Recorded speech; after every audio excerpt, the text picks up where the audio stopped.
காயல்பட்டணம் தௌஹீத் பேரவை சார்பாக நோன்பு பெருநாள் சிறப்பு தொழுகை மற்றும் பிரசங்கம் எல்எஃப் ரோட்டில் உள்ள ஷாஹீன் பாக் திடலில் நடைபெற்றது.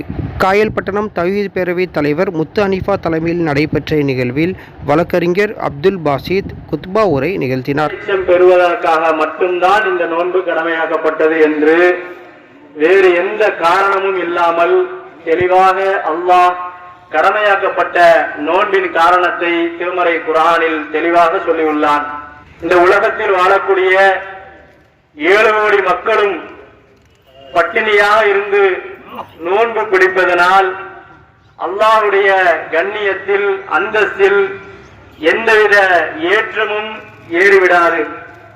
அதே போன்று இந்த உலகத்தில் வாழக்கூடிய அத்தனை கோடி மக்களும் நோன்பை நாங்கள் புறக்கணிக்கிறோம் என்று கூறி நோன்பை விடுவதனால் அல்லாஹ்வுடைய அந்தஸ்திலோ கண்ணியத்திலோ எந்தவித இரக்கமும் ஏற்படாது.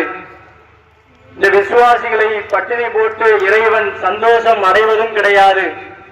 இந்த வசனத்தை பெருநாளுக்கு பிறகு நாம் பெருநாள் அன்று ஓதுவதற்கு காரணம், அல்லாஹ் அந்த நோன்பை கடமையாக்கிய விதத்தை சொல்லும் பொழுது நீங்கள் இறையச்சம் உடையவர்களாக மாற வேண்டும் என்பதற்காகத்தான் இந்த நோன்பை நாம் கடமையாக்கினோம் என்கிறான். நோன்பு மாதத்தில் எந்த ஒரு மனிதனும் தீங்கு செய்வது கிடையாது. நோன்பு மாதத்திற்கு முன்பாக அவன் செய்யக்கூடிய தீய பழக்க வழக்கங்களை அந்த நோன்பு மாதத்தில் விட்டுவிடக்கூடிய மனிதனாகத்தான் வாழ்கிறான். ஒருவன் அதிகமாக பொய் சொல்லுவான், அதிகமாக பித்தலாட்டம் செய்வனாக இருப்பான். அவன் கூட அந்த நோன்பு மாதம் வந்தால் இவையெல்லாம் செய்வது கூடாது என்று நன்றாக உணர்ந்து அவன் அந்த தீய செயலில் இருந்து விலகி இருக்கக்கூடிய காட்சிகளை தான் நான் பார்க்கின்றோம்.